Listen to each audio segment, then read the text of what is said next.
नव्याच्या मनाला ठाऊक होतं, तो नक्की उभा असेल.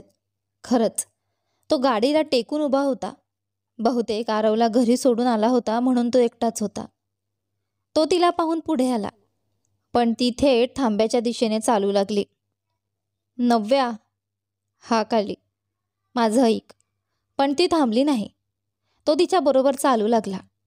गाडीत बस, काही बोलायचं आहे. ती म्हणाली, मिहीर, मला काहीही ऐकायचं नाही. कालही आपले रस्ते वेगळे होते, आजही वेगळे आहेत. पण तो तिचा हात धरून म्हणाला, वेगळे रस्तेही एक करता येतात.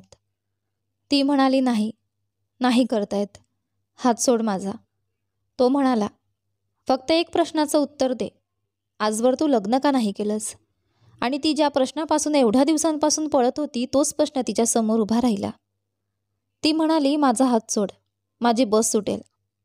तो म्हणाला, सुटू दे, मी तुला घरी सोडतो. आधीही सोडलंय. ती म्हणाली, सोडत का नाहीस तू मला?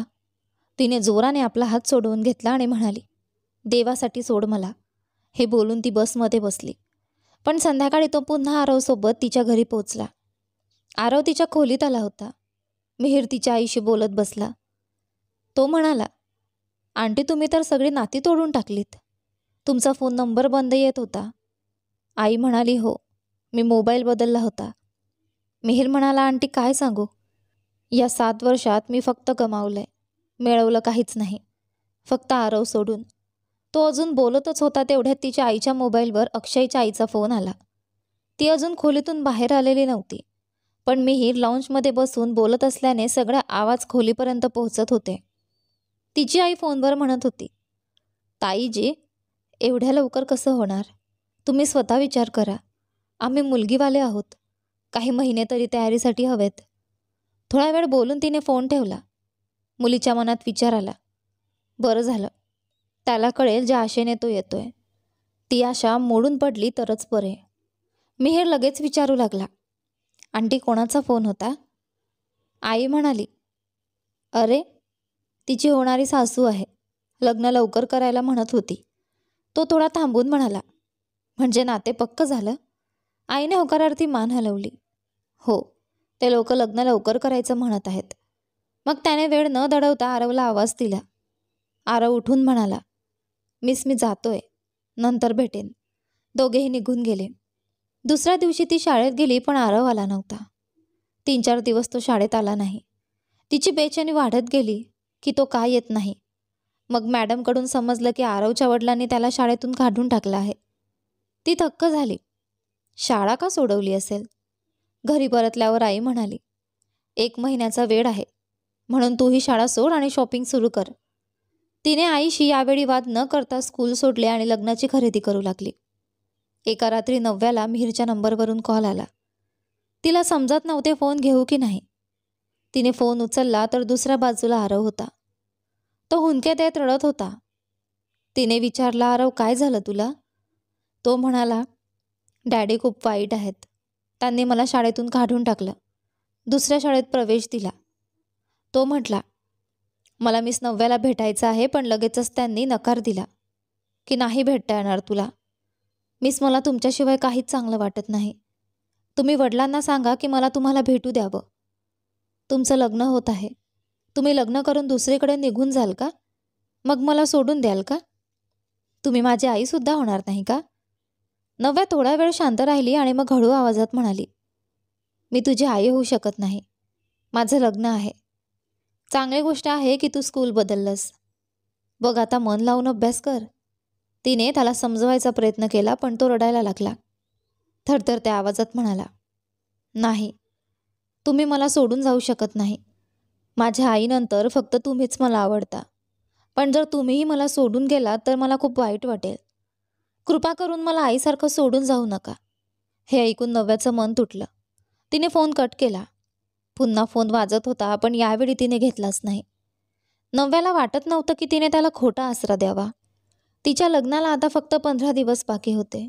अचानक मिहीर तिच्या घरी आला. तो खूप काळजीत दिसत होता. त्यावेळी नव्या तिच्या रूममध्ये होती. मिहीरच्या अचानक आलेल्या घाईगडबडीने घरभर एक गोंधळ उडाला. तो नव्याच्या आईसमोर उभा राहिला आणि म्हणाला, आंटी, नव्या कुठे आहे? आईने थोडं घाबरून विचारलं, का? काय झालं बेटा? मिहीरचा आवाज थरथरत होता. तो म्हणाला, आरव हॉस्पिटलमध्ये ॲडमिट आहे. त्याला खूप ताप आहे. झोपेत बेशुद्धीत तो फक्त नव्याचं नाव घेत आहे. हे ऐकताच नव्याचा जीव थरकापला. ती ताबडतोब रूममधून बाहेर आली. मिहीरच्या समोर उभी राहून थरथरत्या आवाजात म्हणाली, काय झालं आहे आरवला? मिहीरच्या डोळ्यात चिंता होती. तो म्हणाला, तो खूप आजारी आहे. 8 दिवसांपासून त्याचा ताप कमी व्हायचं नावच घेत नाही. म्हणूनच मी आलो, नाही तर आलो नसतो. कारण मलाही माहिती आहे की 15 दिवसांनी तुझं लग्न आहे. तुझं स्वतःचं आयुष्य आहे. पण यावेळी माझा मुलगा 103 डिग्री तापात आहे आणि झोपेत बेशुद्धीत फक्त तुझंच नाव घेत आहे. हे ऐकून नव्या एक क्षणही न दडवता म्हणाली, मी तुझ्यासोबत येते. पण यावेळी नव्याची आई मध्येच म्हणाली, नव्या, संध्याकाळी तुझी सासू येणार आहे. नव्या ठाम आवाजात उत्तरली, आई, मी वेळेआधी येऊन जाईन. आणि ती मिहीरसोबत थेट हॉस्पिटलमध्ये गेली. आरव खरोखरच तापाने फणफणत होता. त्याला ड्रीप लावलेली होती. डोळे बंद होते, पण त्या बंद डोळ्यांतून अश्रू बाहेर येत होते. त्याचा रंग पिवळा पडला होता. अगदीच नयनासारखा वाटत होता. नव्या त्याच्याजवळ जाऊन बसली. हळूवार त्याचे अश्रू पुसले आणि कुजबुजली, आरव, बघ मी आली आहे तुझ्याजवळ. नव्याचा आवाज ऐकून आरवने हळूच डोळे उघडले. क्षीणपणे हसला. नर्स पटकन म्हणाली, देवाचे आभार की याला शुद्ध आली, नाहीतर आम्ही तर खूपच घाबरलो होतो. मग नर्स नव्याला म्हणाली, याला काहीतरी खायला द्या. 2 दिवसांपासून याने काही खाल्लं नाही आहे. नव्याने स्वतःच्या हाताने त्याला खाऊ घातलं.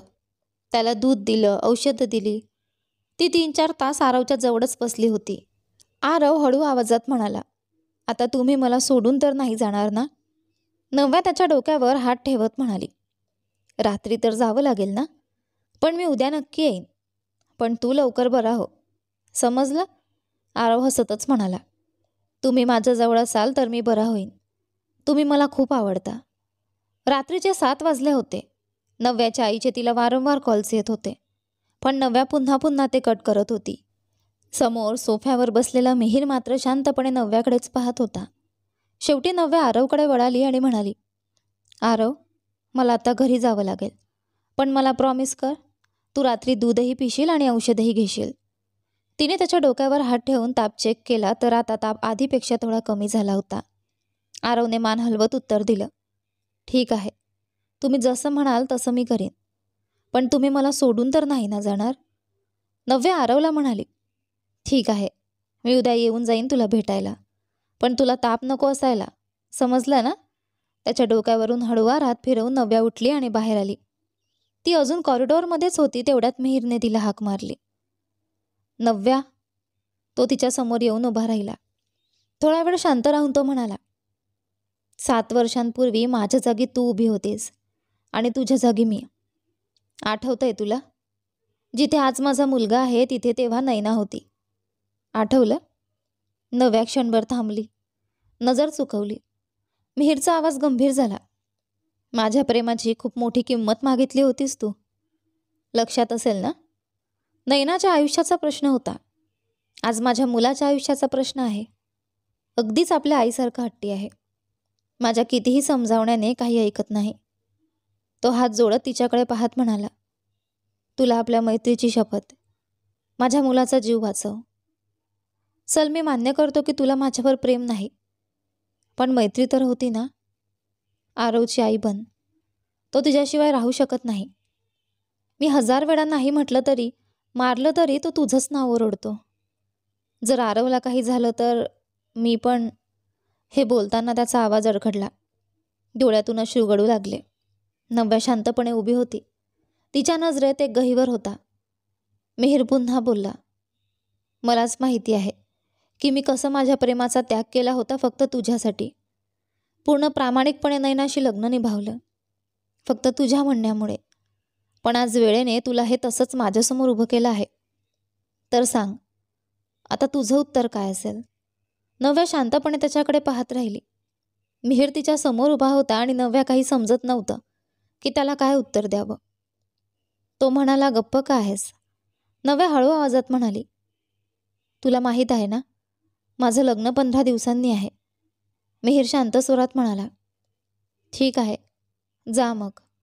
पण जर आरवला काही झालं तर त्याची जबाबदार तू असशील. नव्याच्या डोळ्यात आलेले अश्रू तिने पटकन हाताच्या मागच्या बाजूने पुसले आणि ती परत आपल्या घरी आली. घरात आली तर समोर अक्षयची आई लाऊंजमध्येच बसलेली, फार रागात. ती नव्याच्या आईशी बोलत होती. असंही कोणतं काम आलं होतं की जेव्हा तिला माहीत होता आम्ही येतोय तरी ती बाहेर गेली? आमच्या घरच्या सुना असतात, त्या आमच्या परवानगीशिवाय पाऊलसुद्धा टाकत नाहीत. आणि तुमच्या मुलीला तर आमची काहीच किंमत नाही. तिला माहिती होतं मी येते तरीही ती निघून गेली. तिची कोणती अशी मैत्रीण होती जी आजारी होती? नव्याने त्या सगळ्या गोष्टी ऐकल्या. जशी ती लाऊंजमध्ये आली तिची आई म्हणाली, बाळा, तुझ्या मैत्रिणीची तब्येत कशी आहे? आईने बहुतेक खोटं बोललं होतं. नव्या हळूच म्हणाली, ती आता ठीक आहे. अक्षयची आई रागाने म्हणाली, जेव्हा तुला माहीत होतं की मी येते तर मग तू का केलीस? मी तुझी नोकराणी नाही जी 1 तास बसून तुझी वाट बघत बसू. तुला लग्नात घालायला शूज द्यायला आले होते. आता लवकर कर, बाहेर ड्रायव्हर थांबला आहे. पण नव्या उठली नाही. ती सोफ्यावरच बसून राहिली. तिची आई म्हणाली, नव्या, बाळा जा, जाऊन तुझं माप सांगून टाक, नाहीतर नंतर कठीण होईल. नव्या ठाम आवाजात म्हणाली, आई तुम्ही त्यांना सांगा की मला त्यांच्या मुलाशी लग्न करायचं नाही. हे ऐकताच अक्षयची आई संतापली. ए मुली, तुझं डोकं फिरलंय का? नव्याची आई घाबरतच म्हणाली, हे काय बोलतेस तू? फार कठीणतेने हे लग्न ठरलं आहे. आई तिच्या जवळ येऊन हळू आवाजात म्हणाली. पण नव्या पुन्हा म्हणाली, मला त्यांच्या मुलाशी लग्न करायचं नाही. त्यांना सांगा इथून निघून जावं. अक्षयची आई तिला शिव्या देत तिथून उठून गेली. नव्याची आई डोकं धरून बसली. हे काय केलंस तू? खूप कठीणाईने तुझं नाटं ठरलं होतं. नव्या डोळे मिटून म्हणाली, आरवची तब्येत खूपच खराब आहे. तो माझ्या विना राहू शकत नाही. आई आश्चर्याने विचारलं, याचा अर्थ काय? नव्या ठाम स्वरात म्हणाली, तुम्ही माझं लग्न मिहीरसोबत लावा. मी त्याला सांगीन तर तो नातं मागायला येईन. आई तिच्याकडे अविश्वासाने बघत राहिली.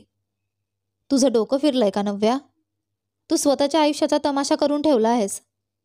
जेव्हा मिहीर तुला पसंत करत होता, त्याची आई नाते घ्यायला येऊ पाहत होती, तेव्हा तुझ्यामुळे आम्ही घरच्यांनी त्यांना नकार दिला होता. त्यावेळी तुला त्यात 100 उणिवा दिसत होत्या. कित्येक नात्यांना तू नकार दिला आणि आता कसंबसं तुझं नातं जुळले.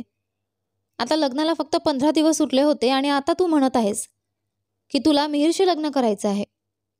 तिच्या आईने संतापून विचारलं, आता का त्याच्याशी लग्न करायचं आहे, जेव्हा तो एका मुलाचा बाप झालाय? लोक काय म्हणतील? असंही काय उणं होतं तुझ्या मुलीत की एका अविवाहित मुलाला सोडून एका विवाहित आणि एका मुलाचा बाप असलेल्या पुरुषाशी लग्न लावलं? नव्या शांत पण ठाम स्वरात म्हणाली, लोकांना जे म्हणायचं आहे ते म्हणू देत. माझ्या डोक्यावर त्याचं एक कर्ज बाकी आहे, ते मला फेडायचं आहे. आईने डोकं हलवत म्हटलं, नव्या, तुझं डोकं फिरलंय का? मला काहीच कळत नाही तू काय करतेस, स्वतःसाठीही आणि आमच्यासाठीही. मी अक्षयच्या आईसमोर हात जोडून माफी मागते. तू ही माफी मागून ही गोष्ट इथेच थांबव. पण नव्या ठामपणे म्हणाली, नाही आई, त्यांना सून नको. त्यांना तर एक विकत घेतलेली गुलाम हवी आहे जी त्यांच्या इशाऱ्यावर नाचेल. मला अक्षयशी लग्न करायचं नाही. हे बोलून नव्या आपल्या खोलीत आली. आत येऊन तिने मिहीरला फोन लावला. पहिल्याच रिंगवर त्याने फोन उचलला. हो बोल, तो म्हणाला. नव्या म्हणाली, तू उद्या आपलं नातं घेऊन ये. मी अक्षयच्या नात्याला नकार दिलाय. मला आरवचं आयुष्य माझ्या आयुष्यापेक्षा जास्त प्रिय आहे. मिहीर म्हणाला, ठीक आहे, मी उद्या येतो आणि लग्न 15 दिवसांनीच होईल, जसं आधी ठरलंय. तिने फोन ठेवला. पण नव्याला हे कळत नव्हतं की ती जे काही करत आहे ते बरोबर आहे की चुकीचं. एक मात्र खरं होतं, ती अशी जिंदगी कधीच जगू शकत नव्हती जिथे एका निरागस मुलाच्या मृत्यूची सावली असते. तिने तर स्वतःच्या हृदयालाही तपासलं नव्हतं. तिला खरंच कोण प्रिय आहे हेही शोधलं नव्हतं. नयनासाठी तिने आपलं प्रेम आधीच त्याग केला होता. मग त्या निरागस आरवच्या जीवाशी ती कशी खेळू शकली असते?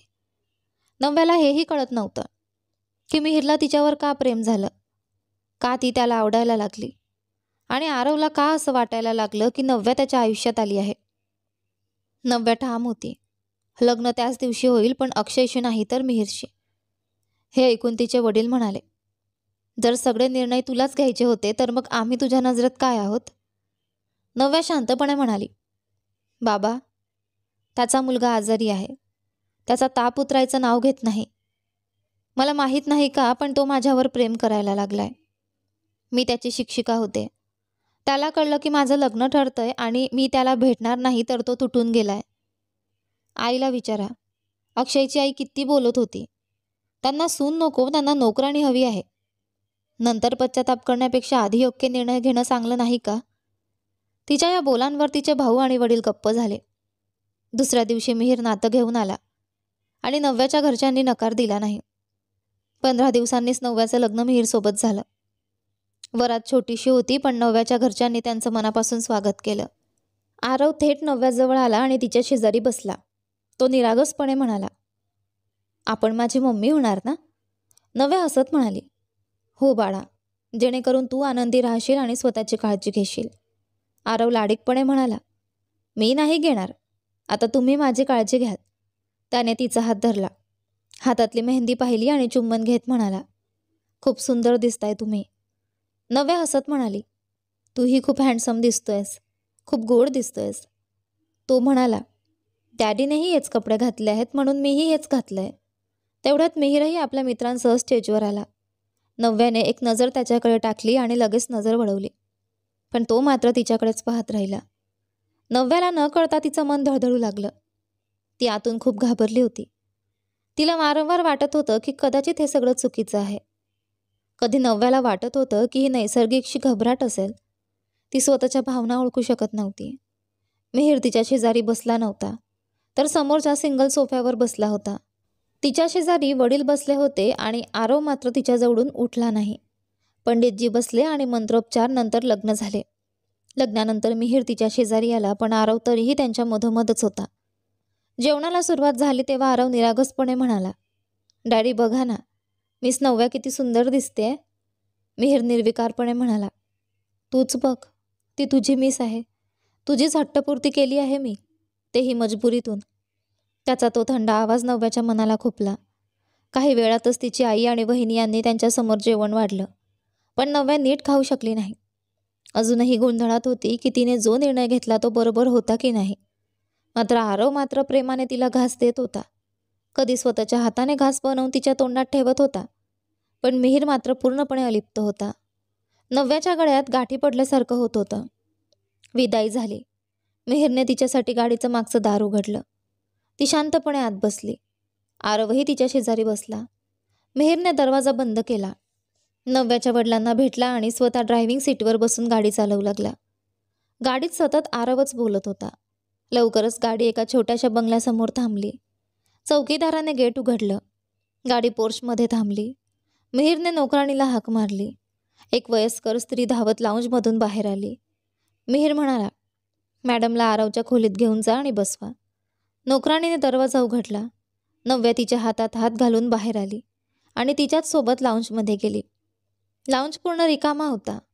तिने नव्याला आरवच्या खोलीत नेऊन बसवलं. खोलीत सगळीकडे स्पायडरमॅनच्या पोस्टर्स होते. बेड सिंगलपेक्षा मोठा पण डबलपेक्षा लहान होता. एका कोपऱ्यात रायटिंग टेबल, खेळणी, टेडी बिअर ठेवलेला होता. नव्याला स्वतःचं अस्तित्व खूपच नगण्य वाटलं. नोकराणी काही वेळाने परत आली आणि नव्याच्या कपड्यांची बॅगही खोलीत ठेवून गेली. दरवाजा बंद झाला. आरव म्हणाला, मी खूप थकलोय. मी कपडे बदलून झोपतो. तुम्हीही आराम करा. मग सकाळी खूप गप्पा मारू. नव्या म्हणाली, ठीक आहे. तो कपाटातून नाईट सूट काढून बाथरूममध्ये गेला. नव्या मात्र विचारात पडली. मिहीरने तिच्याशी असा थंडपणा का दाखवला? तिने त्याचं काय बिघडलं होतं? तिने तर त्याच्यावर उपकारच केला होता, अक्षयऐवजी त्याच्याशी लग्न करून, जेणेकरून त्याचा मुलगा आरव आजारी होऊ नये. हॉस्पिटलमध्ये तर तो किती विनवण्या करत होता, हात जोडत होता. आणि आता तर जणू ती त्याच्यासाठी अनोळखी होती. नव्या उठली. ड्रेसिंग टेबलावर ज्वेलरी काढून ठेवली. बॅग उघडून साधा ड्रेस काढला. एवढ्यात आरव बाथरूममधून बाहेर आला आणि ती आत गेली. तिने चेहरा धुतला. डोळ्यातले अश्रूही पुसले. कपडे बदलले. वधूचा पोशाख नीट हँगरवर टांगून ठेवला. आरव तेव्हा झोपला होता. नव्या त्याच्या शेजारीच आडवी झाली. तिने डोळे बंद केले. जर त्याला माझी पर्वा नाही, तर मलाही काय गरज आहे त्याच्याबद्दल विचार करत राहायची? असा विचार करून स्वतःला समजावत राहिली. खूप रडावंसं वाटत होतं, पण ती रडली नाही. काही वेळातच तिच्या डोळ्याला झोप लागली. सकाळी सूर्यकिरणे थेट तिच्या चेहऱ्यावर पडली. डोळ्यांवर तिने हात ठेवला आणि अचानक तिला जाणवलं जणू कुणीतरी पडदे नीट केले होते. नव्याने हात डोळ्यांवरून काढले आणि डोळे उघडले तर मिहीर होता. त्याने पडदे परत ठीक केले होते. खोली पुन्हा अंधुक झाली होती. फक्त हलकीच उजळ होती. त्याने नव्याच्या अंगावर एक चादर टाकली. मग आरवजवळ गेला. त्याच्यावरही चादर ओढली. त्याचे कपाळ चुंबले आणि मग खोलीतून बाहेर निघून गेला. नव्याने घड्याळाकडे पाहिलं. सकाळचे 6 वाजले होते. ती परत झोपली. 9 वाजता उठून बाहेर आली तर समजलं की मिहीर आधीच ऑफिसला निघून गेला होता. ज्या पद्धतीने तो तिला दुर्लक्षित करत होता त्यामुळे नव्याला त्याच्यावर राग यायला लागला. आरवही उठला होता. नव्याने नाश्ता त्याच्यासोबतच केला. नंतर आरवने तिला आपली चित्र दाखवली. गप्पा मारल्या. नोकराणी आली आणि म्हणाली, मॅडम दुपारी तुमच्यासाठी काय बनवू? नव्या म्हणाली, काहीही बनवा, मी खाईन. आरव लगेच म्हणाला, काहीही नाही, छानसं जेवण बनवा. मिस नव्याला पुलाव आवडतो, पुलाव बनवा. नोकराणी म्हणाली, हो, आणि साहेबजींनी सांगितलं होतं की त्यांच्या खोलीत तुमच्या रिसेप्शनचा ड्रेस आहे. 5 वाजेपर्यंत तयार व्हा, ते तुम्हाला पार्लरमध्ये सोडतील. नव्याने ती गोष्ट पूर्णपणे दुर्लक्षित केली. ना ती मिहीरच्या खोलीत गेली ना तिने रिसेप्शनचा ड्रेस पाहिला. ती शांतपणे बसली होती. संध्याकाळी 5 वाजता बाहेर गाडीचा हॉर्न वाजला, पण नव्या तरीही आरवसोबत बसलेली होती. तेव्हा ती चहा पीत होती. नोकराणी आली आणि म्हणाली, साहेबजी आले आहेत, मी तुमचं सामान गाडीत ठेवते. नव्या काही बोललीच नाही. नोकराणीने तिचा ड्रेस आणि बाकीचं सामान गाडीत ठेवून दिलं. बाहेर सतत हॉर्न वाजत होता आणि नव्या मात्र मोठ्या निवांतपणे एक एक घोट चहा पीत बसली होती. नोकराणी पुन्हा म्हणाली, साहेबजी तुमची वाट बघतात. नव्या हसून म्हणाली, बघू देत, मी आता चहा सोडून थोडी न जाणार. आधी चहा संपवेन मगच जाईन. ती सोबत ठेवलेले बिस्किटही खाऊ लागली. काही वेळाने मिहीर स्वतः आत आला मोठ्या रागात. नव्याला चहा पिताना पाहून म्हणाला, तुला हॉर्नचा आवाज ऐकू येत नाही का? नव्याने त्याला पूर्णपणे दुर्लक्षित केलं. अगदी तसंच जसं तो तिला कालपासून करत होता. ती म्हणाली, हे चिप्सही खूप छान लागलेत. मिहीर म्हणाला, हे तर साधे लेस चिप्स आहेत. नव्या म्हणाली, हो, पण आज खूपच मजेत लागतायत. मिहीर तिच्यासोबत उभा राहिला. म्हणाला, मी भिंतीशी बोलत नाहीये, माझ्याकडे वेळ नाही. चल माझ्यासोबत, तुला पार्लरमध्ये सोडतो. नव्याने त्याच्याकडे पाहिलंही नाही. ती म्हणाली, आरव, आपल्या डॅडींना सांग की मी चहा पित आहे. मी चहा संपवल्यावरच जाईन. 10 मिनिट थांबू शकत असतील तर बरं, नाहीतर त्यांची मर्जी. मिहीर शांतपणे पण संतापाने तिला पाहत राहिला. नव्या मात्र निवांतपणे चहा संपवून उठली. मग त्याच्यासोबत गाडीकडे गेली. मिहीरने रागाने पुढचं दार ढकललं. स्वतः ड्रायव्हिंग सीटवर बसला आणि नव्याजवळची सीट उघडली. पण नव्याने मागचं दार उघडलं आणि मागे बसली. तो म्हणाला, पुढे बस. नव्या म्हणाली, नाही, मी इथेच ठीक आहे. तो म्हणाला, ठीक आहे, तुझी इच्छा. त्याने गाडी जोरात चालवली आणि पार्लरसमोर थांबवली. म्हणाला, मी 8 वाजेपर्यंत तयार होऊन येईन, त्याआधी बाहेर पडू नकोस. पार्लरवाल्याने तिला 8 वाजेपर्यंत तयार केलं. बाहेर गाडीचा हॉर्न वाजला तेव्हा ती बाहेर आली. आरव पुढे बसला होता, पण नव्या मागे बसताच तोही तिच्या शेजारी आला. रिसेप्शनच्या फंक्शनमध्ये नव्या बहुतेक वेळ आरवशीच बोलत राहिली किंवा स्वतःच्या आई बहिणीसोबत. मिहीर जसा तिला दुर्लक्षित करत होता तशीच नव्याही त्याला दुर्लक्षित करू लागली. घरी परतल्यावर नव्या थेट आरवच्या खोलीत गेली. पटकन कपडे बदलायचा प्रयत्न केला पण तिचा बॅग तिथे नव्हता. तिने कपाट उघडलं पण आत तिचा ड्रेस नव्हता. आरव मात्र नाईट सूट घालून लगेच झोपला होता. आता नव्या चिंतेत पडली, कपडे कसे बदलायचे? ती खोलीतून बाहेर आली पण नोकराणी दिसली नाही. बहुतेक ती आपल्या क्वार्टर्समध्ये गेली होती. म्हणून नव्याला मिहीरच्या खोलीचं दार ठोठावावं लागलं. मिहीर आतून म्हणाला, आत ये. नव्या दार उघडून आत गेली. तोही नाईट सूटमध्ये होता. ती दारातच उभी राहिली. नव्या म्हणाली, माझी बॅग कुठे आहे, ज्यात माझे कपडे होते? तो म्हणाला, कपाटात आहेत. ती तिथेच उभी राहिली. मिहीर बेडवर जाऊन टेकून बसला. नव्या म्हणाली, माझा साधा ड्रेस काढून दे. तो म्हणाला, का? तुझ्या पायात मेहंदी आहे का? स्वतःच काढ. स्वतःचं काम स्वतः कर. नव्या आत आली. कपाट उघडलं तर तिचे कपडे नीट लावलेले होते. तिने एक साधा ड्रेस बाहेर काढला. तोपर्यंत मिहीर उठून दार बंद करून आला. नव्या दाराकडे गेली, पण तो दारासमोर उभा राहिला, तिच्याकडेच बघत. नव्या म्हणाली, मागे हो. तो म्हणाला, जर शक्य असेल तर मला मागे ढकल. नव्या म्हणाली, मिहीर, मागे हो. तो म्हणाला, इतके नखरे कोणाला दाखवतेस? नव्या म्हणाली, मला यावेळी तुझ्याशी वाद घालायचा नाही. तो म्हणाला, पण मला तर वाद घालायचाच आहे. त्याने तिच्या हातातून ड्रेस हिसकावून घेतला आणि बेडवर फेकून दिला. नव्या संतापली. हा काय उर्मटपणा आहे? तो म्हणाला, हो, मी उर्मटपणा करणार आहे. मला तुझ्याशी उर्मटपणा करायचा आहे, भांडायचं आहे. त्याने तिचा हात धरून तिला आपल्या जवळ ओढलं. नव्या म्हणाली, माझा हात सोड, समजलास? तो म्हणाला, नाही सोडणार. मग काय करशील? माझ्या हातावर नखं मारशील, जशी एखादी रानटी मांजर? नव्या म्हणाली, हो. नव्याने आपला हात मिहीरच्या पकडीमधून सोडवायचा प्रयत्न केला, पण मिहीरने आणखीन घट्ट दाबून धरला. ती वेदनेने कराहली आणि म्हणाली, सोड मला. काय झालंय तुला? मला खूप त्रास होतोय. मिहीरचा चेहरा रागाने लाल झाला होता. तो म्हणाला, मला सुद्धा खूप त्रास झाला होता नव्या. खूप सहन केलंय मी, पण आता सहन होत नाही. आज तुझ्याकडून माझ्या सगळ्या वेदनांचा हिशोब घ्यायचा आहे. तुला तर खूप शौक आहे ना माझ्या प्रेमाच्या नावाखाली कसोटी घेण्याचा. आज तुझीच कसोटी आहे. सांग, माझं लग्न इतक्या घाईत का लावलं गेलं? काय प्रॉब्लेम होता तुझ्यासोबत? नव्या डोळे चुकवत म्हणाली, माझं आयुष्य आहे, माझी इच्छा. मी लग्न करू किंवा नको करू हा माझा निर्णय आहे. माझा हात सोड. तो तिच्या डोळ्यात पाहायला भाग पाडत म्हणाला, माझ्याकडे बघून उत्तर दे. तू कुणाला आयुष्यात स्थान का दिलं नाहीस? ते नाते रिजेक्ट केलेले नव्हते का? नक्की आले असतील. मग लग्न का नाही केलंस? नव्याने रडत्या स्वरात सांगितलं, मी लग्न करणारच होते.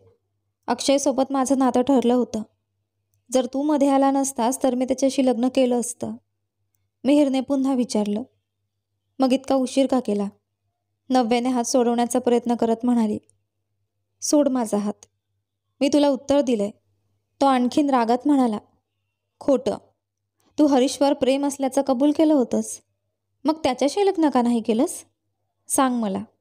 नव्या त्रस्त होऊन म्हणाली, कशाला जुने मुद्दे उकरतोस? सोड आता माझा हात. मिहीर हट्टीपणाने म्हणाला, सत्य सांगितल्याशिवाय सोडणार नाही. पूर्ण रात्र इथेच उभी राहशील. तेवढ्यात दारावर ठोका झाला. बाहेर आरव उभा होता. नव्या म्हणाली, माझा हात सोड, आरव आलाय. मिहीर हसतच हात सोडत म्हणाला, आज माझ्या मुलाने तुला वाचवलं, नाहीतर मी तुला माफ केलं नसतं. त्याने दार उघडलं. आरव आत येत म्हणाला, डॅडी, मिस, इथे काय करताय तुमच्या खोलीत? मिहीर सहजतेने म्हणाला, मला काय माहीत, तुझ्याच ठोक्याने उठलो मी.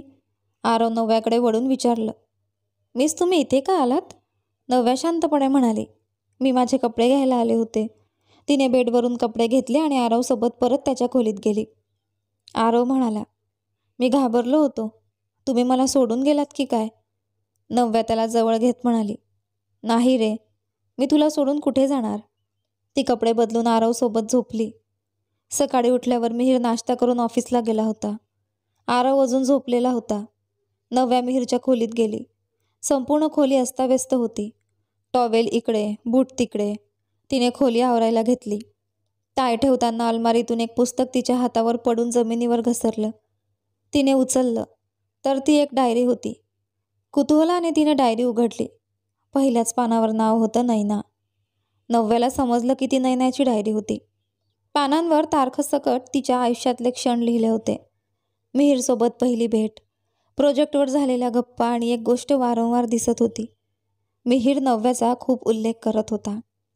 नैना लिहित होती, तो नेहमी म्हणतो, आम्ही लहानपणीचे मित्र आहोत. प्रत्येक गोष्टीत नव्या असते त्याच्या.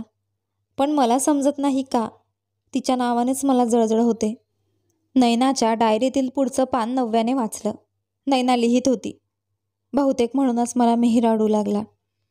मला हवं होतं की मिहीर माझ्याशी जास्त बोलावा, माझ्यासोबत वेळ घालवावा, माझं कौतुक करावं. मी प्रेमात अतितीव्रतेवर विश्वास ठेवणारी होते. मला माझ्या भावनांना महत्त्व हवं होतं, दुसऱ्याच्या भावनांना नाही. मला मिहीरवर प्रेम झालं होतं आणि मी हट्ट धरला होता की त्यानेही माझ्यावर प्रेम करावं, जरी जबरदस्ती करावी लागली तरी. हळूहळू मला जाणवलं की तो नव्याबद्दल खूप रस दाखवतो. माझ्यासमोर बसून तो म्हणायचा, आता बघ, ही जलकुकडी आतून जळून राख होईल. मला काही बोलणार नाही, पण नजर मात्र सतत तिच्यावर असेल. तो माझ्यासोबत बसला तरी त्याच्या नजरा नव्यावरच असायच्या. 2 मिनिटांतून एकदा मागे वळून तिच्याकडे बघायचा. हे सगळं मला सहन होत नव्हतं. माझ्या हातली तीव्रता वाढतच होती. पहिल्यांदा मी मिहीरला हरीशसोबत नव्याबद्दल वाद घालताना पाहिलं तेव्हा माझे होश उडाले. मिहीरसाठी नव्या काय आहे हे मी नीट समजून गेले. त्या रात्री मला झोपच आली नाही. मी रडत बसले. माझं डोकं कायम दुखायचं आणि ताण आला की डिप्रेशनचं औषध घ्यावं लागायचं. मला पॅनिक अटॅक यायचे. मिहीर जर हसून माझ्याशी बोलला तर मला वाटायचं मी पुन्हा जगायला लागले आहे. तो माझ्याकडे नोट्स मागायचा. मी रात्रभर जागून त्याच्यासाठी नव्यापेक्षा चांगल्या नोट्स तयार करायची. त्याने कौतुक करायचं, खूप छान नोट्स बनवतेस, चांगली मुलगी आहेस, चांगलं शिकतेस. पण मला तसं साधं कौतुक नको होतं. मला हवं होतं तसं कौतुक जसं तो नव्याचं करायचा. ही बदमाश मुलगी नसली तर मला चैन नाही असं. ती नसली की सुट्टीच्या दिवशी माझा दिवस कंटाळवाणा जातो असं. मी हे सगळं समजूनही मनापासून हेच हवं होतं की त्याने माझ्यावर प्रेम करावं. म्हणूनच जेव्हा तो पुण्याला गेला तेव्हा मी नव्याला विचारलं. मनातल्या मनात प्रार्थना केली की ती म्हणो की तिला मिहीरवर प्रेम करत नाही. मी तिला लगेच सांगितलं, मी मिहीरवर प्रचंड प्रेम करते, त्याच्याशिवाय राहू शकत नाही, मरून जाईन. मला वाटलं ती हे सगळं ऐकून विचार करेल आणि जेव्हा तिने सांगितलं की तिला मिहीरवर प्रेम नाही तेव्हा मला वाटलं सगळं काही माझं झालं. मला ठाऊक होतं मिहीरला मिळवण्यासाठी फक्त एकच मदतकार आहे आणि ती म्हणजे नव्या. ती मला खूप मानायची, माझ्यासाठी चांगल्या भावना बाळगायची. मी माझ्या प्रेमात स्वार्थी झाले होते, पण जेव्हा मिहीरने सरळ नकार दिला तेव्हा माझ्याने सहन झालं नाही. घरी गेल्यावर माझी तब्येत खूप बिघडली. मला भीषण पॅनिक अटॅक आला. शुद्धीवर आले तेव्हा मिहीर माझ्या बाजूला बसला होता. माझे हात घट्ट पकडून तो म्हणत होता, नैना, डोळे उघड, ठीक हो कृपया. मी त्याच्याकडे पाहून म्हणाले, मी तुझ्याशिवाय मरून जाईन, प्लीज नव्याला सोड, मी तुझ्यावर खूप प्रेम करते. तो मला निरखून पाहत राहिला, मग हळू आवाजात म्हणाला, सोडलं तिला, फक्त तू ठीक हो, जास्त टेन्शन घेऊ नकोस. माझ्याशी लग्न करायचं आहे ना, करूया लग्न. त्याचे शब्द आणि त्याच्या डोळ्यातलं सत्य वेगळंच सांगत होतं. पण मला त्याची पर्वा नव्हती, कारण मला माझं सर्व काही मिळालं होतं. आमच्या साखरपुड्याची बातमी मी स्वतः नव्याला सांगितली. त्यावेळी तिचा आवाज खूप निरुत्साही होता. आमच्या साखरपुड्याला आली तेव्हा पण शांतच होती. मिहीरही चुपचाप होता. पण मला काही फरक पडत नव्हता, कारण मला वाटलं माझं प्रेम जिंकलंय. आणि मग नव्या आमच्या आयुष्यातून निघून गेली. ती काय गेली, मिहीरच्या चेहऱ्यावरचं हसूही हरपलं. सुरुवातीला तो वेड्यासारखा तिला शोधायला लागला. सतत म्हणायचा की ती मला सोडून कशी जाऊ शकते, काही न सांगता माझ्या आयुष्यातून कशी नाहीशी झाली. त्याची ती वेडेपणाची धडधड पाहून मी थक्क झाले. त्याने पूर्ण शहर पालथं घातलं. सगळ्यांना विचारलं, पण कुणालाच माहिती नव्हतं नव्या कुठे आहे. मी मनोमन प्रार्थना करत होते की ती पुन्हा कधीच दिसू नये. मग त्याने माझ्याशी लग्न केलं. माझ्याशी त्याने नातं निभावलं, पण शांततेत. मी नाही म्हणणार की त्याने माझी काळजी घेतली नाही. त्याने मला कधी दुखावलं नाही, त्रास दिला नाही, पण तो आधीसारखा राहिला नाही. सतत चूप, हरवलेला. मी विचारायचे, काय झालंय, चूप का आहेस? तो म्हणायचा, काही नाही. एकदा मी त्याच्या मोबाईलमध्ये नव्याचे खूप फोटोज पाहिले. माहीत नाही केव्हा काढलेले होते. माझ्या हात जडफडाट सुरू झाला. मी सगळी छायाचित्र डिलीट केली. त्याच्या अलमारीतून अल्बम काढून त्यातली सगळी नव्याची चित्र फाडून टाकली. माझ्यावर एखादं वेड चढलं होतं. मला तो फक्त माझाच व्हावा असं वाटत होतं. मी नव्याला त्याच्या आयुष्यातून कायमचं काढून टाकायचं ठरवलं होतं. माझ्या डोक्यात प्रचंड वेदना उठल्या, इतक्या की मी नियंत्रण हरवून बसले. भिंतींवर आपटायला लागले. नोकर आणि माझे सासू सासरे घाबरले. त्यांनी लगेच मिहीरला फोन केला. माझी अवस्था पाहून तो प्रचंड घाबरला. नव्या डायरी वाचत राहिली. तिच्या हातांचे थरथर कधी वाढत कधी शांत होत होतं. तिला मिहीर डॉक्टरकडे घेऊन गेला होता. डॉक्टरांनी सांगितले की तिला अजिबात टेन्शन किंवा काळजी मिळता कामा नये. बऱ्याच टेस्ट लिहून दिल्या होत्या, पण त्या टेस्ट रिपोर्ट्समध्ये काय आहे हे तिला ठाऊक नव्हते. ती जेव्हा जेव्हा मिहीरला विचारायचे तेव्हा तो टाळून जायचा, पण तिची काळजी मात्र आणखीन जास्त घ्यायचा. एकदाही त्याने तिला विचारलं नाही की तू नव्याचे फोटो का फाडलेस, माझ्या मोबाईलमधून तिचे फोटो का डिलीट केलेस. ती नव्याला प्रत्येक ठिकाणाहून हटवू पाहत होती. हटवूनही टाकलं होतं, पण कदाचित मिहीरच्या मनातून नाही. ती गरोदर होती. तिच्या मनात आलं की जेव्हा बाळ येईल तेव्हा मिहीर नव्याला विसरून जाईल. तिच्या आयुष्यात आरव आला होता, पण तरीसुद्धा तिचं डोकं दुखणं तिला शांत बसू देत नव्हतं. जरी तिने मिहीरच्या तोंडून कधी नव्याचं नाव ऐकलं नव्हतं, तरी त्याचं गप्प बसून राहणं, हरवून जाणं तिला बेचैन करून टाकायचं. डोकेदुखी इतकी वाढायची की ती तडफायला लागायची. नंतर तिला कळालं की तिला ब्रेन ट्यूमर आहे आणि तिचं ऑपरेशनही होऊ शकत नाही. ती फक्त काही महिन्यांची पाहुणी होती.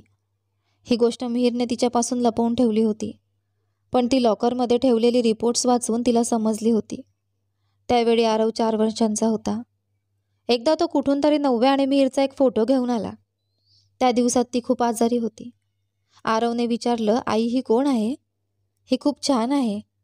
तिने त्याला सांगितलं, ही माझी मैत्रीण आहे. तो म्हणाला, हा फोटो मी माझ्याकडे ठेवू का? ती म्हणाली, हो ठेव, पण तू याचं काय करशील? तो म्हणाला, असं काही नाही, मला चांगली वाटते. ती हसून म्हणाली, हो चांगली आहे.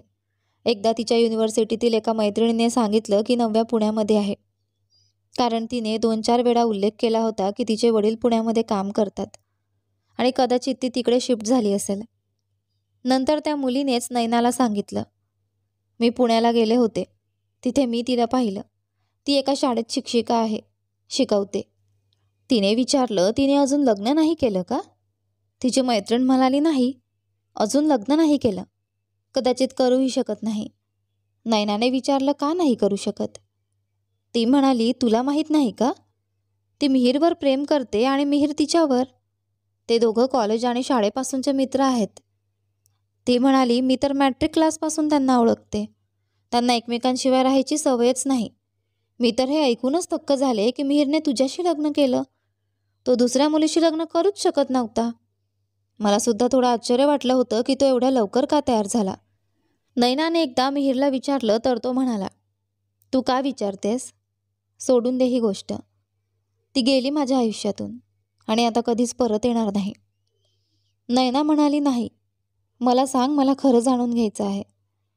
ती रडू लागली. तिने त्याला आरवची शपथ दिली. तो म्हणाला, मी खरंच तुझ्याशी कधी लग्न केलं नसतं, पण नव्याने माझ्याकडून वचन घेतलं होतं. आपल्या प्रेमाची शपथ दिली होती म्हणून मी नकार देऊ शकलो नाही. पण मी तुझ्याशी कधीही अन्याय केला नाही. तेव्हा मला जाणवलं की कदाचित मी माझ्या प्रेमासाठी नव्या आणि मिहीर दोघांशीही अन्याय केला. मिहीर आपल्या व्यवसायाच्या निमित्ताने पुण्याला जात असे, पण माझ्याकडे मात्र वेळ नव्हता. तिने आरवला हे नक्की सांगितलं होतं की तुझ्या डॅडींना जेव्हा तुला ॲडमिशन घ्यायला नेलं तर त्यांना सांग की तुला याच स्कूलमध्ये ॲडमिशन हवं आहे. तिने त्याला या स्कूलचं नाव सांगितलं होतं जिथं नव्या शिकवत होती आणि ते नाव तिला त्या मुलीनेच सांगितलं होतं. नव्याचा फोटो तिने आरवला पुन्हा पुन्हा दाखवला होता. हा फोटो बघ, ही माझी खूप चांगली मैत्रीण आहे. ही तुला खूप प्रेम करेल. फक्त तू तिला नक्की आपली आई बनव. आरवकडून तिने हे वचन घेतलं होतं. त्यानंतर डायरी रिकामी होती आणि नैनाची डायरी वाचून नव्या थक्क झाली होती. नव्याने डायरी बंद करून परत ठेवून दिली. कदाचित जे काही झालं होतं ते नशिबात लिहिलं होतं किंवा आरव आणि त्याच्या आईची काही आखणी होती, कारण त्यांनी दोघांनी त्यांना वेगळंही केलं होतं आणि शेवटी जाताना एकत्र येण्यासाठी कारणही ठरले होते. ती खोली बाहेर आली आणि आरवच्या रूममध्ये गेली. तिथं आरव आईचा फोटो बघत तिच्याशी बोलत होता. मम्मा, ती खूप चांगली आहे, माझी खूप काळजी घेते. ती जवळ गेली तर आरव म्हणाला, ही माझी मम्मी आहे, तुमची खूप स्तुती करत असे. मग त्याने तिला घट्ट मिठीत घेतलं. तिने काही विचारलं नाही, एकही प्रश्न केला नाही. रात्री मिहीर ऑफिसमधून परत आला तेव्हा नव्याने चॉकलेट केक केला होता. सोबत पुलावही बनवला होता. जेवणाच्या टेबलावर सगळं तयार पाहून त्याने नव्याकडे पाहिलं आणि मग शांतपणे जेवायला लागला. बऱ्याच दिवसांनी नव्याने त्याच्याकडे बारकाईने पाहिलं. त्याचा चेहरा थकलेला दिसत होता आणि त्याच्याबद्दल दया वाटत होती. जेवण झाल्यावर त्याने चॉकलेट केक खाल्ला. मग नोकराणीला म्हणाला, "एक कप कॉफी बनवून खोलीत आण." आरव जेवण करून नव्याचा हात धरून तिच्या खोलीत आला. थोडा वेळ त्याच्याशी बोलत राहिला आणि मग झोपला. कारण सकाळी त्याला शाळेत जायचं होतं. गेल्या आठवड्यापासून तो शाळेत जात नव्हता. जेव्हा तो गाढ झोपला तेव्हा नव्या पहिल्यांदाच कोणतीही दार ठोठावणी न करता मिहीरच्या खोलीत गेली. मिहीर कॉफी पित होता, सोबत सिगारेट ओढत होता आणि लॅपटॉपवर कामात गुंतलेला होता. नव्याला आत येताना पाहून त्याच्या कपाळावर आठ्या उमटल्या. ती आत येऊन दार बंद करून त्याच्याजवळ जाऊन बसली. मिहीर थोडा सरकून मागे गेला, पण ती अजून जवळ सरकली. तो तिच्याकडे पाहू लागला आणि म्हणाला, "काय झालं? का आलीस? जा झोपून घे. तू तर आरवच्यासाठी मला स्वीकारलं आहेस. त्याला आईची गरज होती आणि तुला मैत्री निभवायची होती. आधीही तू मैत्री निभावलीस. आता पण मैत्रिणीच्या लेकराची आई झालीस." नव्याने त्याच्या तोंडातील सिगारेट काढून बाजूला ठेवली आणि ॲशट्रेमध्ये विझवली. मिहीर म्हणाला, "का विझवलंस? काय प्रॉब्लेम आहे?" नव्याने त्याच्या हातातून लॅपटॉप घेतला आणि बंद केला. मग सिगारेट ॲशट्रेमध्ये पूर्ण विझवली आणि त्याच्या खांद्यावर डोकं ठेवून शांतपणे बसली. नव्या म्हणाली, "माहिती आहे का, मी इतके दिवस लग्न का केलं नाही?" नव्याने हलक्या आवाजात विचारलं. मिहीर थोडा आश्चर्याने म्हणाला, "का केलं नाही?" नव्या हळूच हसली. "फक्त तुझ्यामुळे." हे ऐकून त्याच्या चेहऱ्यावर हलकीशी स्मितरेषा उमटली. नव्या पुढे म्हणाली, "खूप त्रास दिलास तू मला. तुला माहिती आहे का, मी युनिव्हर्सिटीमध्ये ॲडमिशन घेतलं, पण नेहमी वाटायचं तू माझ्या शेजारी बसलेला आहेस.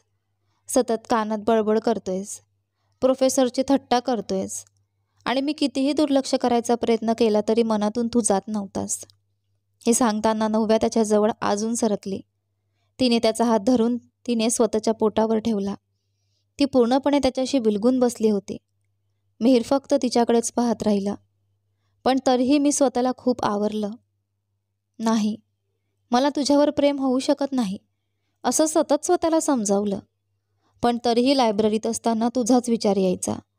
युनिव्हर्सिटीच्या प्रत्येक कोपऱ्यात तू दिसायचास. जेव्हा पहिलं लग्नाचं नातं आलं तेव्हा कळालं तू नेहमी बरोबर बोलायचास. खरं सांगायचं तर मी कोणाला स्वीकारूच शकले नाही, कारण तू माझ्या आत कुठेतरी जिवंत होतास." एवढं बोलताना नव्याच्या डोळ्यांतून अश्रू वाहू लागले. मिहीरने तिला घट्ट मिठीत घेतलं.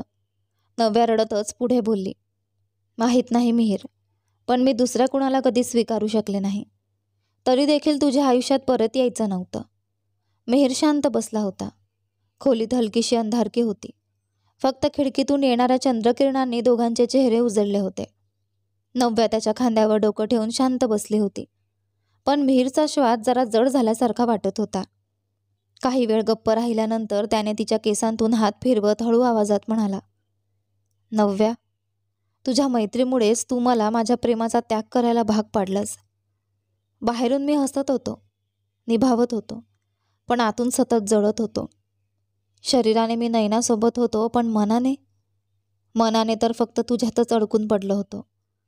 नव्याच्या डोळ्यात पाणी तरळलं. ती त्याच्याकडे पाहत होती. अपराधीपणा, माया आणि अपार प्रेम या तिन्ही भावना तिच्या नजरेत होत्या. मिहीर पुढे म्हणाला, "मी प्रत्येक वेळी स्वतःला समजवायचो की तिच्याकडून ही फक्त मैत्री आहे, पण जितकं नाकारायचा प्रयत्न केला तितकंच तू आत खोलवर रुतत गेलीस. माझ्या प्रत्येक श्वासात, प्रत्येक आठवणीत तू होतीस आणि मी मात्र नजरेत दुसऱ्या कोणाला निभावत होतो." त्या रात्री नव्याने काहीही लपवलं नाही. सगळं सांगत राहिली, रडत राहिली आणि मिहीर शांतपणे ऐकत राहिला. मग त्याने तिच्या कपाळावर हलकं चुंबन दिलं. मिहीर हसून म्हणाला, "खरं सांगू का, खूप मन होतं बदला घ्यायचा. तुला कळवायचं की दुःख काय असतं. आपल्या लग्नाच्या रात्री पण खूप राग आला होता. मुद्दाम मी तुला ॲटिट्यूड दाखवत होतो, तुला वाईट वाटेल म्हणून. पण जास्त वेळ तसं करता आलं नाही. कदाचित हृदयाच्या पुढे मीच हरलो. माहिती आहे, अशी एकच गोष्ट ऐकायला किती वेळ वाट पाहिली मी." असं म्हणून त्याने नव्याला उचलून घेतला आणि आपल्या बेडवर झोपवलं आणि मग नजरेसमोर बघता बघता तिच्यावर प्रेम लुटवू लागला. मंद प्रकाशात नव्या थोडी घाबरून उभी होती. मिहीरने तिचा हात हलकेच धरला. त्या स्पर्शातच एक ऊब होती, जिच्याने तिचं मन शांत झालं. तो तिला जवळ ओढून घेतो. त्यांच्या नजरा एकमेकांच्यात गुंतल्या. नव्याच्या ओठांवर हलकं स्मित, मिहीरच्या डोळ्यात उत्कट प्रेम. पुढच्या क्षणात दोघंही एकमेकात हरवून गेले. रात्रीचा शांत गारवा, बाहेरचा मंद चंद्रप्रकाश आणि आत दोन धडधडणारी हृदय, जी हळूहळू एक होऊ लागली. नव्याने लाजत डोळे मिटले आणि मिहीरने तिला आपल्या मिठीत घट्ट सामावून घेतलं. त्या रात्री नव्या आणि मिहीर खरंच एकमेकांचे झाले. दोन हृदय एक झाली. सकाळी जेव्हा नव्याचे डोळे उघडले, ती अजूनही मिहीरच्या शेजारी त्याच्या बेडवर होती. मिहीर आधीच जागा होता आणि फक्त तिच्याकडेच बघत होता. नव्याला लाज वाटली. ती हळूच म्हणाली, "सकाळ झाली." तो हसून म्हणाला, "हो, मला माहिती आहे." या रात्रीनंतर सकाळ खरंच पटकन आली. नव्या आठवून म्हणाली, "आरवला शाळेत पण जायचं आहे." मिहीरने लगेच उत्तर दिलं, "मग मी कधी नाही म्हटलंय?" नव्या थोडी रागाने म्हणाली, "मला सोड ना." तो खोळकर हसत म्हणाला, "सोडायचं असेल तर तूच सोडून घे. मी कधी नाही म्हटलं." तो तिला पुन्हा आपल्यात सामावून घेत होता. मिहीर हलक्या हसत म्हणाला, "त्रास देऊ नकोस, नाहीतर दिला तर." नव्या हसून म्हणाली, "तर मग आरवला शाळेतून सुट्टी करावी लागेल." मिहीर म्हणाला, "तू आहेस ना, तू कव्हर करून घेशील. शेवटी आरवच्या मिसशी लग्न केलंय, त्याचा काहीतरी फायदा मलाही व्हायला हवा ना." सकाळ झाली. आरव शाळेत निघून गेला.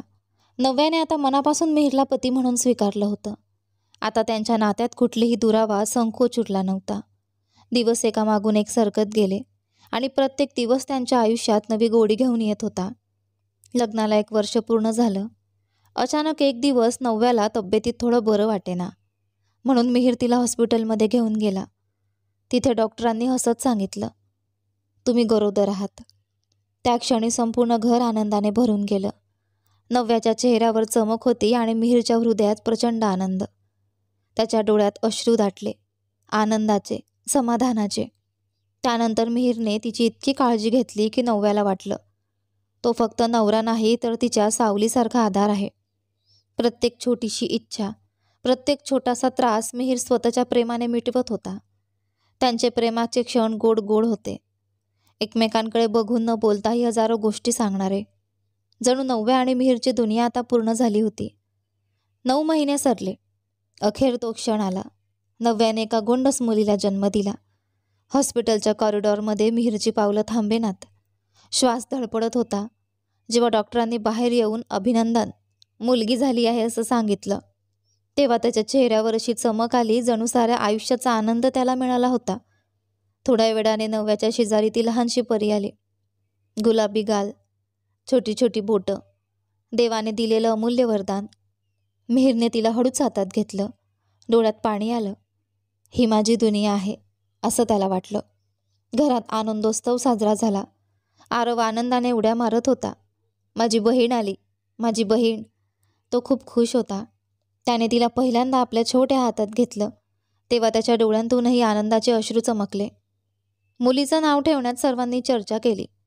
शेवटी मिहीर म्हणाला, "तिचं नाव आपण नैना ठेवूया, कारण नैनाच होती जिने कधी आपल्याला दूर केलं आणि तिच्याचमुळे आपण परत जवळही आलो." नव्याच्या डोळ्यांतून अश्रू ओघळले, पण हे अश्रू होते समाधानाचे, पूर्णत्वाचे. घरात आता 3 नाही तर 4 हृदयांचं कुटुंब झालं होतं. प्रेम, माया आणि एकमेकांतलं नातं आणखी घट्ट झालं होतं. नव्याच्या आयुष्यातला तो टप्पा खूप खास होता. एका बाजूला मिहीरचं अपार प्रेम, दुसऱ्या बाजूला आरवची निरागस गोडी आणि आता लहानशी नैना. तिचं पूर्ण जगच बदललं होतं. मिहीर स्वतःला सर्वात भाग्यवान समजत होता. तो आरव आणि नैना दोघांचा आधार बनला होता आणि नव्या तर त्याच्या प्रत्येक श्वासाची साथीदार झाली होती. घरात सतत हशा, खेळ आणि गोड गोड क्षणांनी वातावरण भरलेलं असायचं. रात्री कधी आरव शाळेच्या गोष्टी सांगायचा तर नव्या मुलांना अंगाई गाणी म्हणायची आणि मिहीर त्यांच्या जवळ बसून समाधानाने त्यांचं ऐकत राहायचा. दिवस, महिने, वर्ष अशी सरकत गेली, पण त्यांच्या नात्यातलं प्रेम दिवसेंदिवस फक्त अधिकच घट्ट होत गेलं. आता त्यांच्या संसारात काही कमी नव्हती. प्रेम होतं, समजूत होती आणि सर्वात महत्त्वाचं म्हणजे एकमेकांप्रती असलेली जिव्हाळ्याची नाळ होती. नव्या आणि मिहीरची कहाणी इथेच पूर्ण झाली. सुखी संसारात 2 हृदय कायमची एकरूप होऊन. तर आशा आहे की तुम्हाला आपली ही कथा आवडली असेल. कथा आवडली असेल तर व्हिडिओला लाईक करा, शेअर करा, चॅनलवर नवीन असाल तर सबस्क्राईब करा आणि हो, नोटिफिकेशन बेल नक्की दाबा. भेटूया अशाच एका रोमांचक कथेत. धन्यवाद.